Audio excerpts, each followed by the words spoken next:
What? Wow, Ravenlock. What a delightful little game.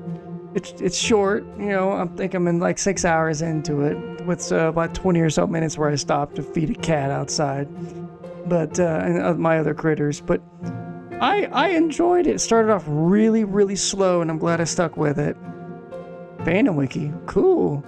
I like the art style. The combat of it was not. It was perfect, nice and simplistic, right?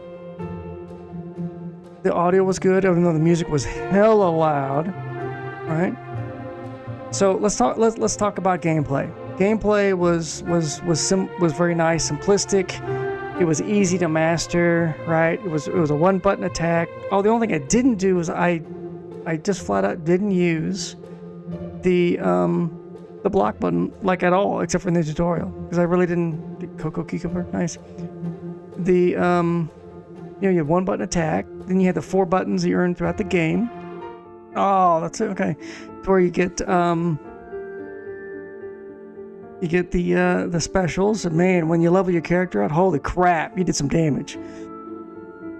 The bosses were interesting, unique. They weren't overtuned, so they felt very fair, except for one, and that was Shani the Witch.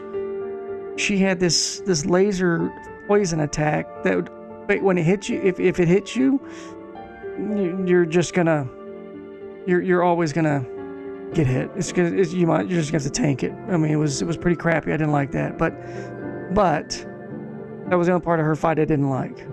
I didn't feel like I felt too stressed with anything, with the multi-enemy fights and all that. So, yeah, the bugs kind of stun locked you, which was kind of crappy. But you know, that is what it is. That's a me thing for putting on the hold down the button to attack contiguously. That was my fault. So, graphics wise, love the art style. The only thing that it didn't, it felt like it was kind of like in a Legoland, almost like it was a child's dream, how they would see it, kind of thing, right? Interesting, story, audio-wise, fantastic. Love the audio. Didn't seem like nothing was voice acted, which is all right because it's easier to translate to multiple languages. Because this is a Canadian game, so this is probably English and French mainly. And then you can translate the text to others easily, or more easily than you can to have multiple sets of voice actors. Then you have multiple sets of audio files that have to correlate and within the time frame you have set for the game, for their dialogue, and then that increases your file size, which can. I don't know, for some reason some folks may not download because of that. I don't see why in this day and age, but you never know. Story-wise, very simple story, just fish out of water, typical fish out of water story. Play on Alice in Wonderland. Absolutely loved it. I cannot recommend this enough. If you have Game Pass, you should absolutely download this game and play it. You can play it as part of your subscription until 4/30, April 30th, 2024. You should play this game. You can play it if you have Ultimate. You can play it on PC. If you have on Xbox, obviously played it there. I played it on Xbox Series X rather than on PC, and like I said, I just cannot recommend this enough.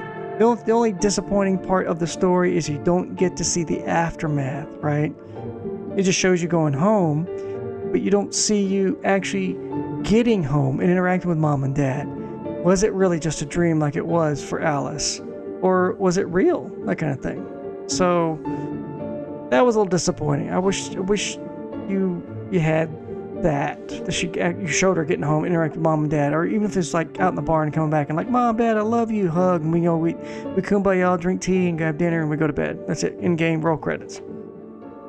So, but that's a minor nick, but I still say 5 out of 5. Definitely worth the play. I'm glad I played it.